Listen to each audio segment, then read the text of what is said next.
Hi Virgo, this is Jov. Welcome po sa ating channel. By the way, Virgo, this is your weekly Gabay Tarot reading ngayong June 5 to 7, 2026. Gamitin ang reading na ito bilang gabay lamang.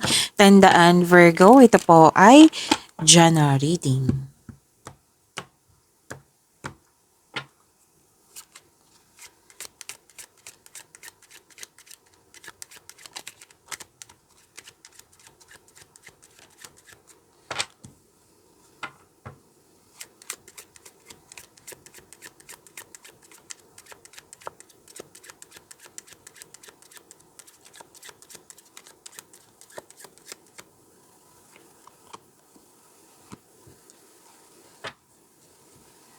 Oh, Virgo, makakatanggap ka ng pera.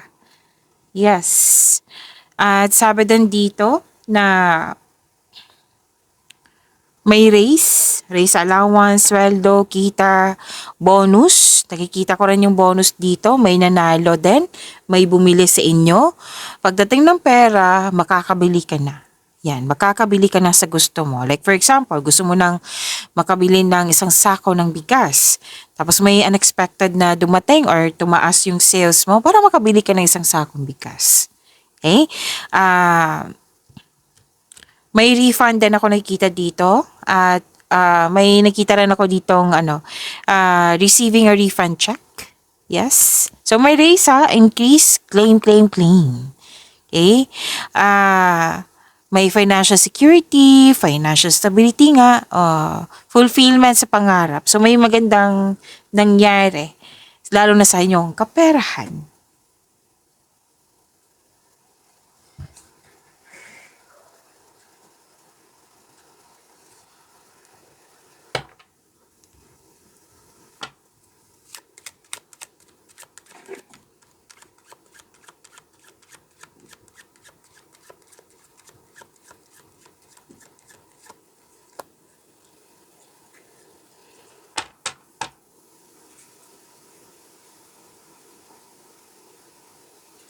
Okay, so parang naging emotional ka.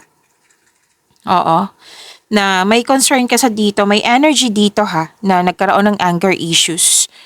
Nagkaroon ng frustration, naging possessive, may selos, inggit. Oo. So, parang naging emotional ka eh. So, sana ay ma-overcome to. Huwag mag-isip ng hindi maganda sabi ng yung cord. At yung pera na dumating sa inyo, kailangan mong ingatan. Kasi pwedeng nangyari na or mangyayari pa lang na sana hindi mangyari. Kasi may nakita kong loss of money. Pwedeng nawala, kinuha, na damage, na ninakaw, nagasta. Okay, so kung may balak kayo mag-invest, pag-isipan nyo na mabuti yan. Kung, let's say, nilagay mo ang pera sa isang wallet, tapos baka na misplace, di ba? So sayang. So, control, monitor, and save your money. Sayang po. Pera kasi to.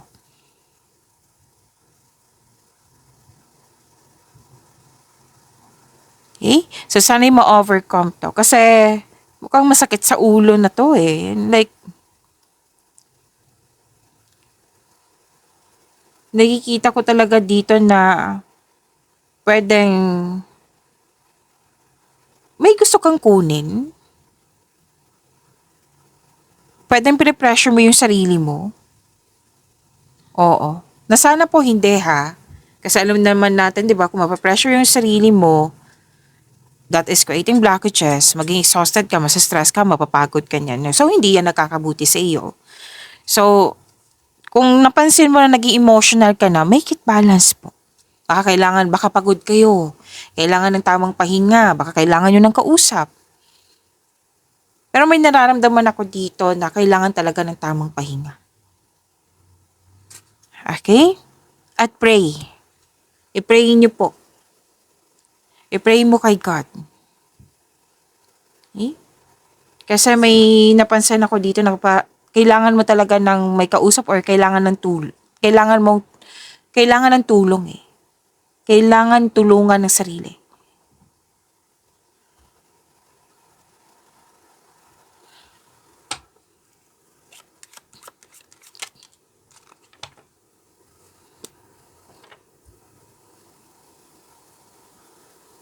So this is an act of giving and receiving na pwedeng ikaw nagbigay, pwede din siyang yung nagbigay. Okay? So some of you na ikaw nagbigay and some of Virgo, ikaw yung nakatanggap. Pwedeng rewards, donation, contribution, gift, tulong. May luxury dito. May luxury ako nakikita dito. Riches, something expensive, jewelry, important object, important parcel, may proposal, offer. Wow. Claim po. Claim.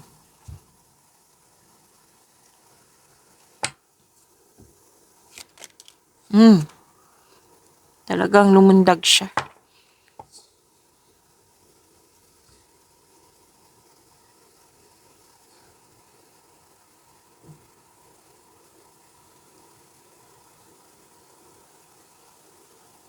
Gagawa ka ng wise decision. Para kang nagmamadali. Pressure kasi to eh. Dalawang card pa mismo nagsabi dito. So pag-isipan to na mabuti, Virgo, na wag sanang i-pressure yung sarili. Para kang nagmamadali. May fear of aging din ako nakikita dito. So, wag madaliin yung wise. Kung gusto mo magkaroon ng wise decision, wag madaliin. Pag-isipan ng mabuti yan. Which is tama na naman yung gagawin mo dito na mag-gather ka na factual information. May kausap ka dito eh. Pwedeng isang babae na greater than 60 years old na nag-uusap kayo ng something already known, old things, old-fashioned ba, something in declined. Pwede din nabigay ito ng wisdom message sa'yo, na experience niya sa buhay, na magkakaroon po ng natural, magbibigay ito ng natural conclusion.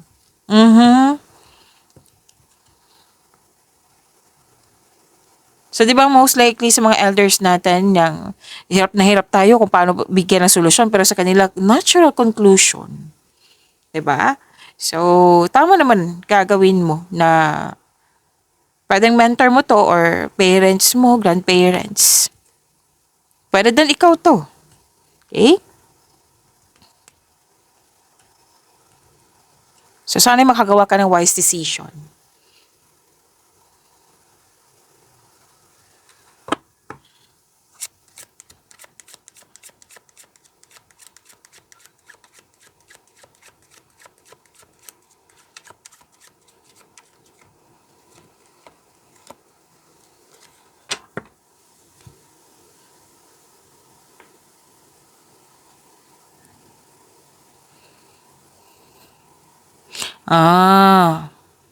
Virgo, kailangan po itong mabalanse talaga kasi lumabas pa rin dito. Pinupush tong cards mo. Hindi ibig sabihin na pinupush talaga. Nag-iisip si Virgo ngayon ng negative thoughts. Hindi lang ganyan eh. Kundi, kailangan balansehin. Bigyan ng aksyon. Okay? Kasi kung parati itong iniisip mo yung mga negative thoughts na yan, hindi talaga yan makakatulong sa'yo. Madadrain ka niyan. Huwag mag-isip ng hindi nakakabuti, lalo na sa iyong sarili.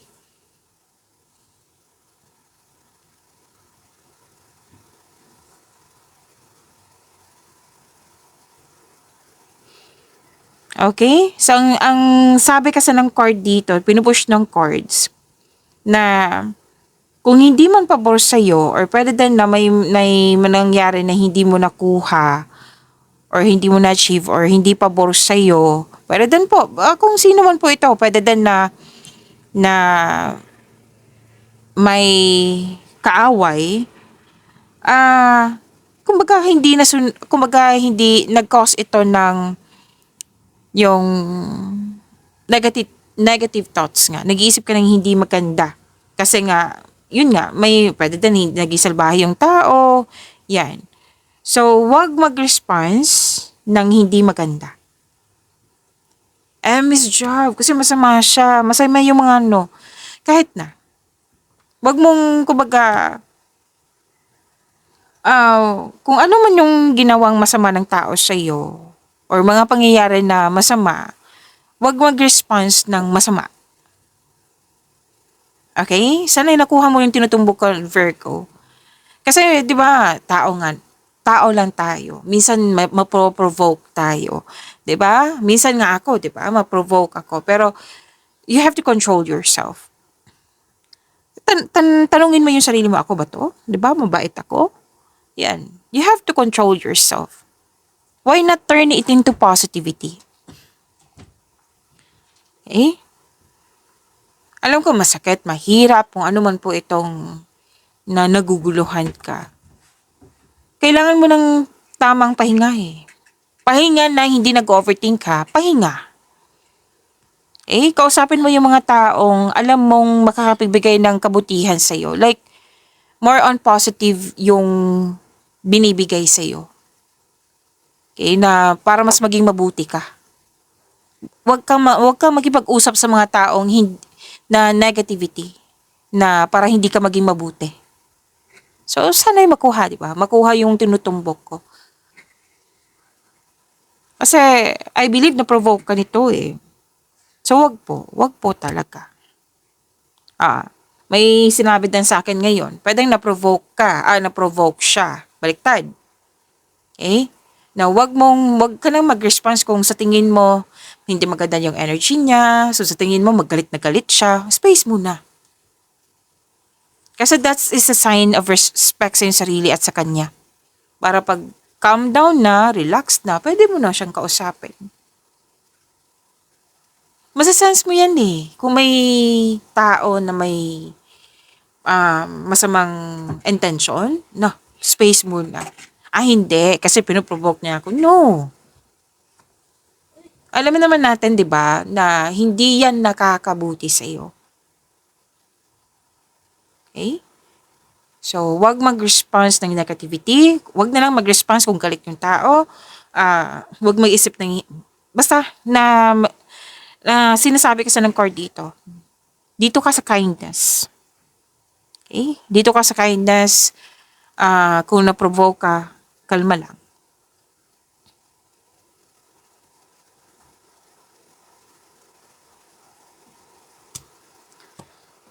Kasi kung pipiliin natin maging mabuti, para sa gagawin kasi natin to, hindi lang sa kapwa natin, para sa sarili natin. Nagbibigay kasi to ng inner peace eh. Kasi lahat naman tayo, di ba? Kaya nga nandito tayo para magkaroon ng inner peace. Di ba? Mas piliin niyo po yung inner peace. May mga sitwasyon talaga, or kahit tao man yan, na hindi natin kontrolado. Okay? So, may choice siya, may choice ka din. May ganyan eh, di ba? May panahon na hindi talaga pabor.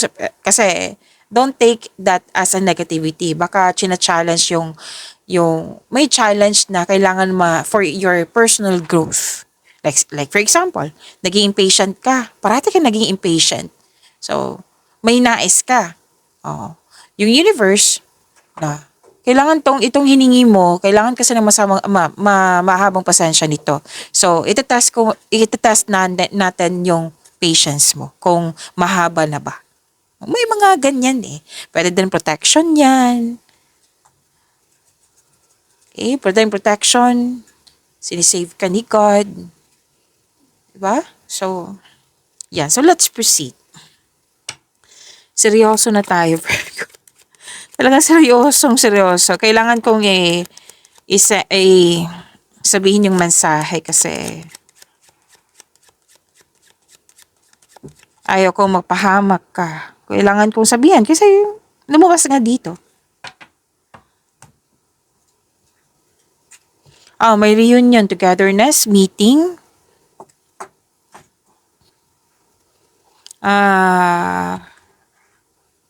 Loyal, naging honest sa'yo. May nagkabate. May nagkabate. May nagkasundo. May umuwi nga dito, umuwi sa'yo or umuwi ka sa kanya. Someone or something returns from the past. Reunion, may recovery, positive outcome. Dito na tayo. I-claim natin to. Positive outcome, healing. Ito na yung i-claim natin. And you're about to be surprised.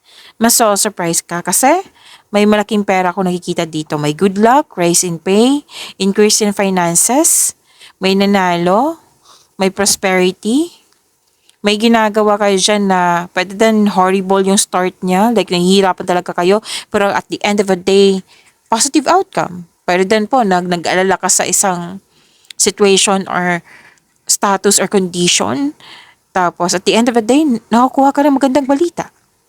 So, this is unexpected success. I-claim niyo po ito.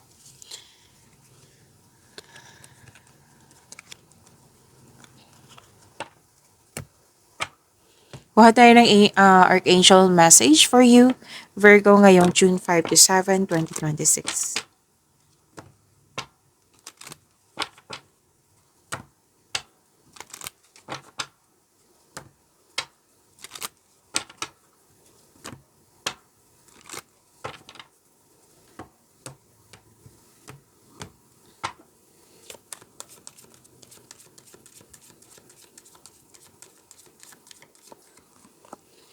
Archangel Zadkiel, andito po siya. Compassion. Sabi po dito, soften your heart with respect to the situation and all the people involved, including yourself.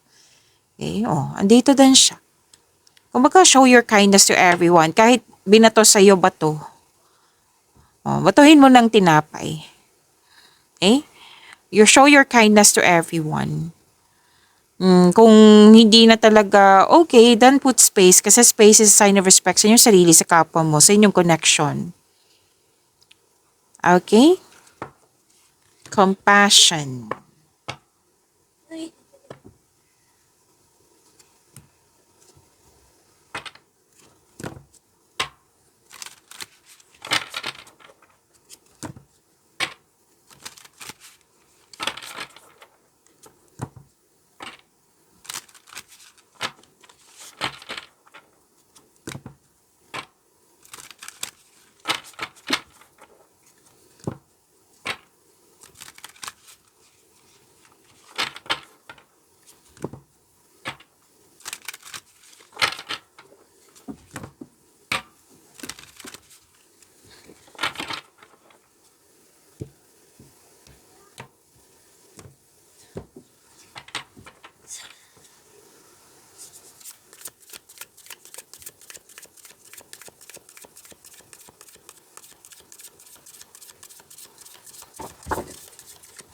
Energy Virgo ngayon June 5 to 7, 2026.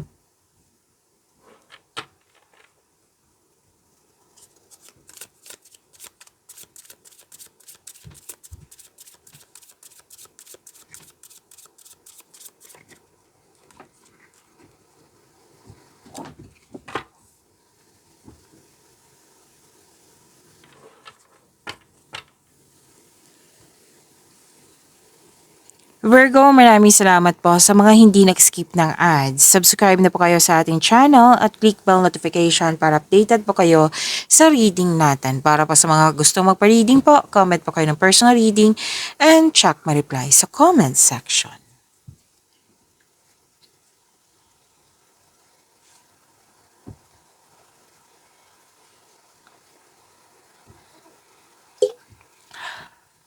Okay, uminom lang po ako ng tubig. Virgo, emotional offerings. Okay, may dumating na opportunity Bibigyan mo siya ng agarang aksyon. Mabilis. Para magkaroon maagang resulta. Offer, opportunities, bagong opportunities project. Bibigyan mo talaga ng action kasi excited ka. Tapos may isang tao dito na tutulungan ka na para mag-level up. Yes. Makaka-receive ka ng magandang balita. I-claim niyo po ito. Virgo. Okay. May bago kayong kasamahan, bagong kaibigan na magaan ang loob mo sa kanya. Pwede din bagong pet, bagong gamit sa bahay. Okay. So, nabigay ito ng pampers sa iyo. May ligawan.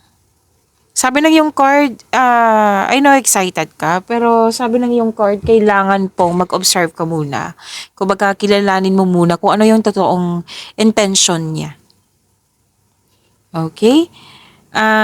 Pero then niligawan mo. So, kilalanin mo muna. Oh, wow. So, take things slow ha. Kilalanin mo muna. May posibleng proposal sa pag-ibig po. May pangyayaring aminan, posibleng proposal, engagement, ikakasal-kasal.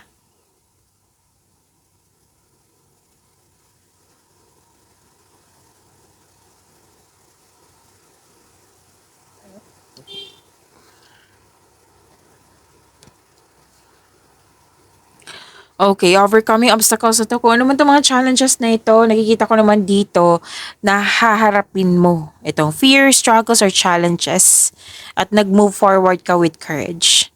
So, ma-overcome mo rin po ito kasi hinarap mo, hindi ka umiiwas. Yes. Kung may concern ka sa isang tao, share your opinion or problema mo sa kanya. Gawa ka ng adjustment kung kinakailangan po para magkasundo po kayo.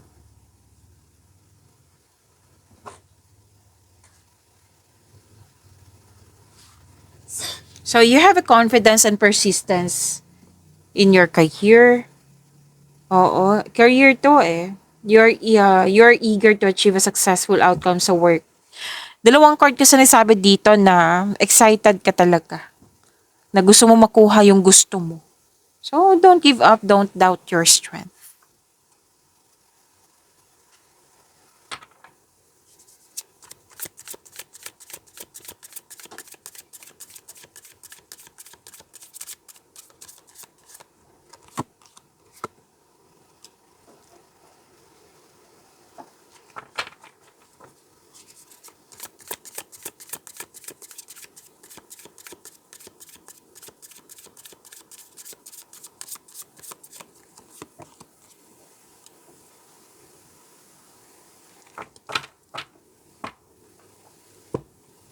Lumabas din dito, Virgo.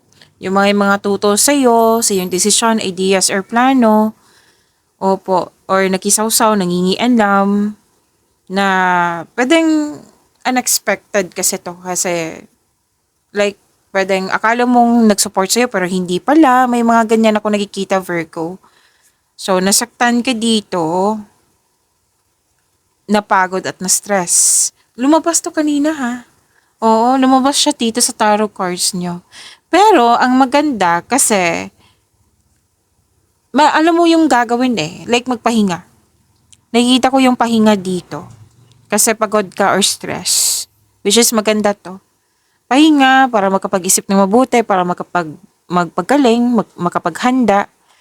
Oo, ang pagpahinga po ay nakapagbigay ng increased productivity and a healthier mental state. So, kailangan talaga ng tamang pahinga.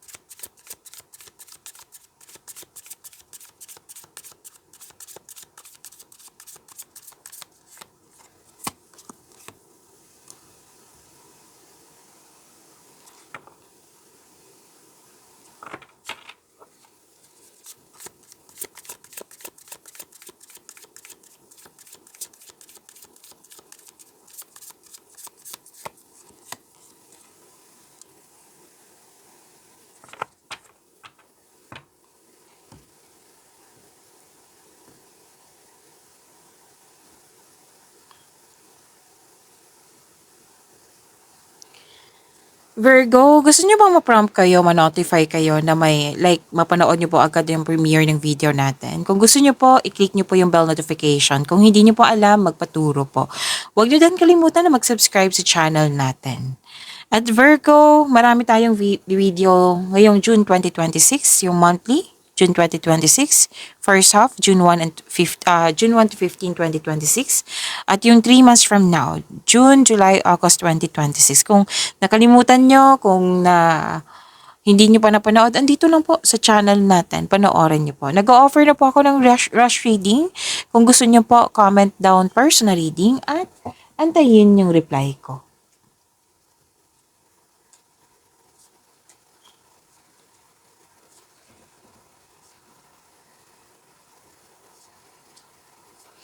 Okay, para sa mga relasyon, hard work, okay. Mag-hard work kayo kasi gusto niyo makaipon ng malaki. Kasi may project, ang ilan dito na magbuo na ng pamilya. Sa mga single, lahat kayo eh, actually. Sa mga single, naging hard worker kayo kasi gusto niyo ma-secure yung future mo. Lahat kayo, nagkaroon kayo ng sense of stability. So, magiging busy kayo kasi gusto niyo makaipon ng malaki. Okay?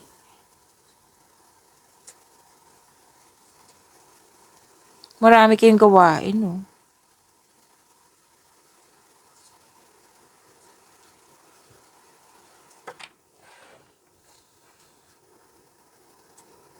Okay.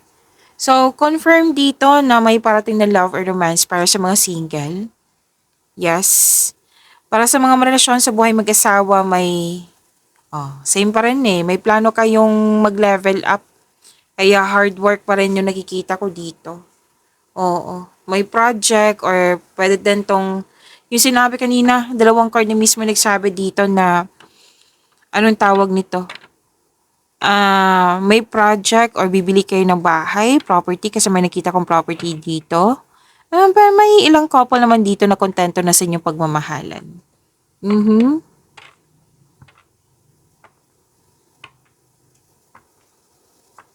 So may gift from the universe.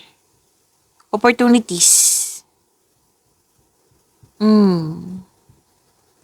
Opportunities na pinag-isipan mo na mabuti. Sa mga single dito, kahit may sinabi ang cards nyo na may, anong tawag nito?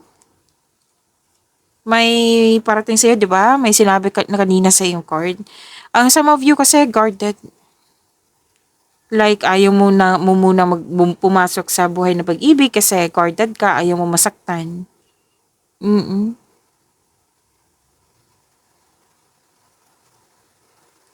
Baga, naging defensive, guarded ka. Para sa mga relasyon sa buhay mag-asawa, umiiwas kayo ng away or confrontation para hindi ka or kayo masaktan. Kumbaga, you put limitation kasi nililimitahan mo yung sarili mo. Fear kasi. Fear ang sinasabi dito. Kailangan i-release tong fear na ito.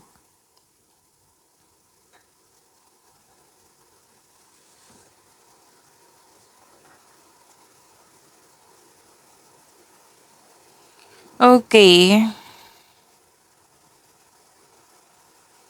Oh, okay. Sa mga single po, di ba, guarded ang lasin nyo. Pero, at the end of the day, may isip po dito like, nakikita ko dito na magiging practical ka sa buhay romansa. Kumbaga, interesado ka lang sa mga, yung stable na sa buhay, trustworthy, na ayaw mo ng laro-laro, yung kumbaga, day to marry ka na. Eh? Sa mga relasyon sa buhay mag-asawa, may kausap kayo dito. Elders, lumabas din to kanina. Elders, may kausap kayo. At sabi din dito, may magiging partner ka, financial stable, sobrang generous na parating. Pwede din partner nyo to na naabot na niya yung financial maturity. So, property talaga nakikita ko dito. Hard work kayo kasi gusto nyo makakaipon ng malaki para bumili ng property.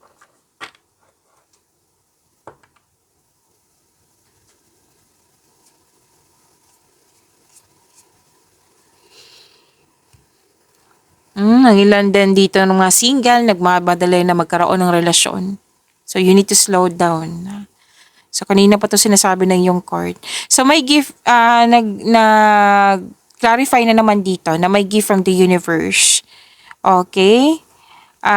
The universe is bringing the right relationship to you at the right time. Kailangan mo lang mag-trust and have faith. Kailangan din ng mahabang pasensya. Patuloy mo lang alagaan yung sarili mo habang hinihintay mo yung taong ibibigay ni God sa'yo. Okay? At sa mga marelasyon, sa buhay mag-asawa, so ipon pa rin Ipon, nagbigay ka ng mahabang pasensya, more on planning. Ayan. So, sabi din dito na may hustisya.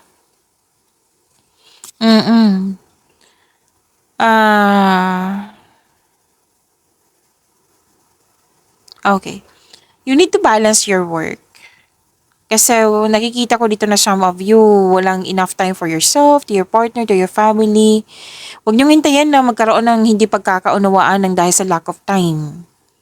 Kung concern mo to sa iyong partner, then kausapin mo siya. Panatilihin maging totoo sa isa't isa. Kung may tampuhan, nakikita ko naman dito na magkakaayos. Kung may legal concern kayo, mananalo kayo, mare-resolve na. Kumbaga, kung dati hindi pabor sa'yo, ngayon magiging pabor na sa'yo. Okay? Pag-imanin niyo po yung blessings sa binigay sa inyo. Virgo, see you tomorrow. Maraming salamat po.